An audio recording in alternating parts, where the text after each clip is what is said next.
ஓம் ஸ்ரீ குருப்பியோ நமக. நன்றாக குரு வாழ்க, குருவே துணை. பரபிரம்ம ருத்ரகாயத்ரி ஞானஸ்தலத்து நண்பர்களுக்கு வணக்கங்களும் வாழ்த்துக்களும். மீன லக்னத்திற்கு இந்த பதிவில் நம்ம கேதுவனுடைய சார மாற்றத்தை பற்றி பார்க்க இருக்கிறோம். நம்ம லக்னத்துக்கு 6ஆம் இடமான சிம்ம ராசியில கேது இது வரைக்கும் சுக்கரனுடைய நட்சத்திரத்துல பூரத்துல போயிட்டு இருந்தார். இப்ப மக நட்சத்திரத்துல மாறி போறாரு. ஏப்ரல் 20லயே மாறிட்டாரு. இது 7 மாதத்துக்கு இந்த பலன் இருக்கு. அப்ப 6ஆம் இடம் அப்படிங்கிறது பகை நோய் கடன் அப்படின்னு சொன்னாலும் நம்ம வேலை பார்க்கறதையும் குறிக்கும், பணம் சம்பாதிக்கிறதையும் கொடுக்கும், சொந்த தொழில் பலமா செய்யறதை பதவி ப்ரமோஷனையும் குறிக்கும். ஸோ அந்த மாதிரி இடத்துல கொஞ்சம் வீரியமா செயல்படக்கூடிய அமைப்பு நம்மளுக்கு இருக்குங்கும்போது அது பொருள் சார்ந்த விஷயத்துக்கும் வேலைக்கும் தொழிலுக்கும் ரொம்ப ரொம்ப நல்லது பண்ணும். இப்போ உங்க ஜனன ஜாதகத்துல கேதுவே 2ஆம் இடத்துல அஸ்வினி நட்சத்திரத்திலேயோ, 6ஆம் இடத்துல சிம்மராசியில மக நட்சத்திரத்திலேயோ, 10ஆம் இடத்துல தனுசு ராசியில மூல நட்சத்திரத்திலேயோ இருந்து திசாபுத்தி அந்தரம் ஓடுதுன்னு வைங்க. இந்த கேது திசை உங்களை ஒன்றும் பண்ணாது. அருமையா வேலை செய்யும், தொழில் பலம் பெருகும், உத்தியோகத்துல ப்ரமோஷன் கிடைக்கும், வண்டி வாகன யோகங்கள் ஏற்படுத்தும், மற்றும் ஒரு லோனு அப்ளை பண்ணா கூட லோனு ஈஸியாக கிடைச்சிடும், வழக்குகளில் வெற்றி கிடைக்கும், நல்ல ஒரு வளர்ச்சியை ஏற்படுத்தும்.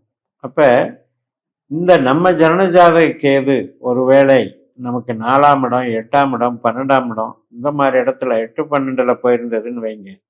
அப்படி போய் திசாபுத்தி நடந்ததுன்னு தான் இந்த சமயத்துல தொழில நஷ்டம் ஏற்படும், வேலையில பாதிப்பு ஏற்படும், பணவரவாயில குறைபாடுகள் ஏற்படும். அது நம்ம ஜனஜாதத்தை பார்த்துக்கணும். அப்ப நமக்கு இருக்கக்கூடிய கெட்ட கேதுவாக இருக்கும்போது இந்த கோச்சாரம் நமக்கு பொருள் சார்ந்த பலவீனத்தை தருகிறது. நம்ம ஜனன ஜாதகத்துல 2, 6, 10 தொடர்புல கேது இருந்தது அப்படின்னா ரொம்ப அருமையா தொழில் பலத்தை பெருக்குது, பண ஆதாயத்தை பெருக்குதுங்கிறத எடுத்துக்கலாம்.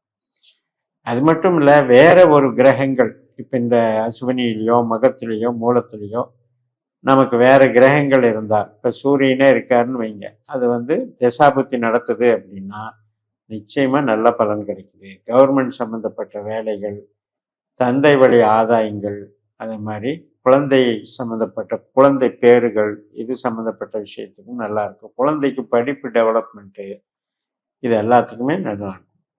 அதே செவ்வாய் கிரகம் இந்த கேது நட்சத்திரத்துல அஸ்வினி மக மூலத்துல இருந்தது அப்படின்னா நமக்கு சகோதர வழியில ஏற்படக்கூடிய மேன்மைகள், வளர்ச்சிகள் அப்படின்னு எடுத்துக்கணும். இப்ப கன்ஸ்ட்ரக்ஷன் லைனில் இருப்பாங்க, சிவில் இன்ஜினியர்ஸாக இருக்கிறது, மற்றும் ஸ்பேர் பார்ட்ஸ் இண்டஸ்ட்ரி அது மாதிரி டெவலப்மெண்ட் பண்ணுறது, ஆட்டோமொபைல் இண்டஸ்ட்ரீஸு, ரியல் எஸ்டேட் பண்ணுறவங்க, இவங்களுக்கு எல்லாமே திடீர் சிறப்புகளை கொடுக்கும், தொழில் ஆதாயத்தை கொடுக்கும்.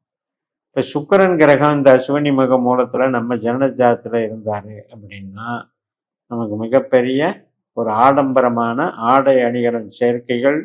நிறைய பேர் பார்த்தீங்கன்னா உணவுலேயோ உடையிலையோ மருந்துலேயோ பணியில் இருப்பாங்க, மெடிக்கல் லைனில் இருப்பாங்க, அல்லது டெக்ஸ்டைல் இண்டஸ்ட்ரியில் இருப்பாங்க, கேட்டரிங்கில் இருப்பாங்க. இவங்களுக்கெல்லாம் கூட மிகப்பெரிய சிறப்பை தரும். ஈவெண்ட் மேனேஜ்மெண்ட்னு சொல்லக்கூடியது ஒரு அட்ராக்டிவான தொழில் விஷயங்கள் எல்லாமே சிறப்பாக பண்ணி கொடுக்கும். இப்போ இன்டீரியர் டெக்கரேஷன், ஈவன் மருத்துவத்துறையில் டாக்டராக இருக்காங்க, அல்லது பலவிதமான பார்மசி கடைகள் நடத்துகிறவங்க எல்லாத்துக்குமே சிறப்பாக இருக்கும். அதே நமக்கு புதன் இருந்தார் அப்படின்னா கம்ப்யூட்டர் சாதனங்கள், இந்த எலக்ட்ரானிக் ஐட்டங்கள், plumbing work, pipe connection work, இது மாதிரி விஷயங்கள் எல்லாம் நல்லா இருக்கும். எஜுகேஷன் லைனில் இருக்கவங்க, அந்த லைனில் ஒரு பண ஆதாயம் கொடுக்கறது, ஒரு கல்லூரி நடத்துகிறவங்க, இந்த மாதிரி ஆசிரியர் தொழிலாக இருக்கவங்களுக்கெல்லாம் மிகப்பெரிய சிறப்பை கொடுக்கும். அதே நமக்கு இதே அஸ்வினி மகம் மூல நட்சத்திரத்தில் உங்களுக்கு சனி இருந்தார் அப்படின்னா நம்ம இரும்பு சம்மந்தப்பட்ட பொருள், பழைய கழிவு பொருள்கள், வேஸ்ட் மெட்டீரியல்ஸு, இது சம்மந்தப்பட்ட தொழில், இன்சூரன்ஸ் சம்மந்தப்பட்டது, மற்றும் நம்ம பொதுத்துறை நிறுவனங்கள் அது சார்ந்த வகையிலையும் நல்ல வரவேற்புகள் கிடைக்கும், வளர்ச்சிகள் கிடைக்கும். அப்போ நம்ம ஜனன ஜாதகத்தில் மீன லக்னக்காரர்களுக்கு 2ஆம் இடத்துல கிரகங்கள் கேது நட்சத்திரத்தில் இருந்தாலும், 6ஆம் இடத்துல கிரகங்கள் கேது நட்சத்திரமான மக நட்சத்திரத்தில் இருந்தாலும், 10ஆம் இடத்துல தனுசு ராசியில் கேது நட்சத்திரமான மூல நட்சத்திரத்துல இருந்தாலும் உங்களுக்கு பொருளாதாயம் உண்டு. பொருள் உத்தியோக பலம் கூடும். சொந்த தொழில் பலம் வளர்ச்சியை பண்ணும், கெடுக்காது. கேதுவும் இருந்தாலுமே நன்மைதான் செய்யும். இப்ப அதுக்கு பதிலா வேற என்ன தீமைகள் செய்யலாம் அப்படின்னு கேட்டீங்கன்னா, இப்ப நமக்கு திருமண வாழ்க்கை அல்லது ஆரோக்கியம், இந்த 2 விஷயத்துல பார்க்கும்போது நம்ம ஜனன ஜாதகத்துல ஆரோக்கிய குறைபாடு தரக்கூடிய கிரகங்களோடு கேது சேர்ந்திருந்தது அப்படின்னா ப்ராப்ளத்தை கொடுத்துரும். இப்போ நமக்கு மீனத்துக்கு 6ஆம் இடமே சூரியன் வீடு தான், சிம்மம் தான். அது பார்த்தீங்கன்னா ஹார்ட்டை குறிக்கிற இடம் மற்றும் உடம்பு ஹீட்டு உஷ்ணத்தை குறிக்கிற இடம். அடிவயிறில் உஷ்ணம், தலை சம்மந்தப்பட்டது, எலும்பு சம்மந்தப்பட்டது, இது மாதிரி விஷயங்கள்ல ஏற்படக்கூடிய பிரச்சனைகள், உடல் உபாதைகள். அப்போ அதை நீங்கள் பார்த்துக்கணும். ஹெல்த் வைஸு ரொம்ப கவனமாக பார்த்துக்கணும்.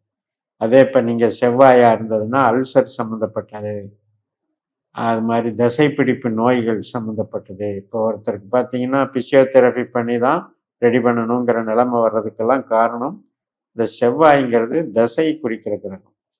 அதே மாதிரி புதன் ப்ரெஷர் சம்மந்தப்பட்ட விஷயங்களை குறிக்குது. அடிவயிறு, நரம்பு மண்டல பாதிப்பு, இதுகளையெல்லாம் குறிக்குது. சனி கேதுனுடைய நட்சத்திரத்தில் இருக்கும்போது கேஸ்ட்ரிக் ட்ரபிள் சம்மந்தப்பட்டது, பைல்ஸ் சம்மந்தப்பட்டது, கட்டிகள் சம்மந்தப்பட்டதில் பார்த்து கவனமாக இருக்கணும். இதே குரு கிரகம் அஸ்வினி மக மூலத்தில் இருக்கும் பொழுது கொலஸ்ட்ரால் சம்மந்தப்பட்டது, நமக்கு ரொம்ப ரொம்ப சுகர் சம்மந்தப்பட்டதில் கவனமாக இருக்கணும். சுக்கிரன் சம்மந்தப்பட்டிருந்தாலும் ஹார்மோன்கள் சுரப்பிகள் சம்மந்தப்பட்டதுலையும் சுகர் சம்மந்தப்பட்டதுலையும் கவனமாக இருக்கணும். மெயினாக கிட்னி சம்மந்தப்பட்ட வகையில் பார்த்துக்கணும், சிறுநீரகம். ஸோ இந்த மாதிரி ஆரோக்கிய ரீதியாக பார்க்கும்போது இது நமக்கு திசாபுத்தி வரும்போது தான் அந்த மாதிரிலாம் பண்ணும். வெறும் கோச்சாரம் மட்டும் எல்லாருக்கும் எல்லாத்தையும் பண்ணிடாது. உங்களுக்கு அந்த கேது நட்சத்திரத்தில் இந்தந்த கிரகங்கள் இருக்கும்போது திசாபுத்தி நடக்கும்போது தான் ஆரோக்கியம் சம்மந்தப்பட்டது பண்ணும். இப்போ அதை நீங்கள் ஒரு வழக்கு நடக்குது அப்படின்னா அதில் ஜெயிச்சுக்குவீங்க. ஒரு காம்படிட்டிவ் எக்ஸாம் நடக்கிறீங்க அப்படின்னா அதுக்கு ஜெயிச்சுக்குவீங்க. நல்ல வளர்ச்சி கொடுத்துரும், அதில் ஒன்றும் சந்தேகம் இல்லை. கடன் ரீதியாக உங்களுக்கு கேட்குற தொகை நமக்கு ஈஸியாகவே கிடைக்கும். கடன் சார்ந்த அது நமக்கு தொழில் கடன் அப்படின்னு போடுறோம், அப்படி அது இருந்தால் நல்லா இருக்கும் அப்படின்ட்டு நம்ம ட்ரை பண்ணிட்டு இருப்போம். அதெல்லாம் இப்போ கரெக்டாக கிடைச்சிடும், ரெடியாக வந்துடும். அப்போ ஒரே ஒரு கிரகத்தை வைத்து நமக்கு திசாபுத்தி அந்தரங்களில் அது சம்பந்தப்பட்டிருந்தால் இந்த இடம் 6ஆம் இடம் அப்படிங்கிறது அகம் சார்ந்த விஷயத்துக்கு தான் கொஞ்சம் மைனஸாக இருக்கு. அதாவது ஆரோக்கியம் சம்மந்தப்பட்டது. புறம் சார்ந்த தொழில் விஷயமோ பண ஆதாயமோ உத்தியோக பலத்துக்கோ ரொம்ப ரொம்ப நல்ல எஃபெக்டிவாக வேலை செய்யும் அப்படிங்கிறதுல சந்தேகம் இல்லை. இதுக்கு நமக்கு வழிபாடுகள் பார்த்தீங்கன்னா அஸ்வினி மக மூல நட்சத்திரத்தில் மகா கணபதி வழிபாடுகள் பண்ணிக்கலாம். பரணி பூரம் போராட நட்சத்திரம் மகாலட்சுமி வழிபாடுகள் பண்ணிக்கலாம். சிவன் ஆராதனைகள், சிவன் வழிபாடுகள், சிவனுக்கு அர்ச்சனை பண்ணுறதும் செஞ்சுக்கலாம். இதெல்லாம் உங்களுக்கு மீனக்காரர்களுக்கு கேதுவை நல்லவரே என்று சொல்லி நிறைவு செய்கிறேன். இந்த சேனலை சப்ஸ்கிரைப் பண்ணி ஷேர் பண்ணுங்கள். உங்கள் தனிப்பட்ட ஜாதக பலாபலன்களை என்னுடைய வாட்ஸ்அப் நம்பரில் தொடர்பு கொண்டு பலன் பெறுங்கள். உங்களிடமிருந்து விடைபெறுகிறேன். உங்கள் ஜெயம்எஸ். நன்றி, வணக்கம்.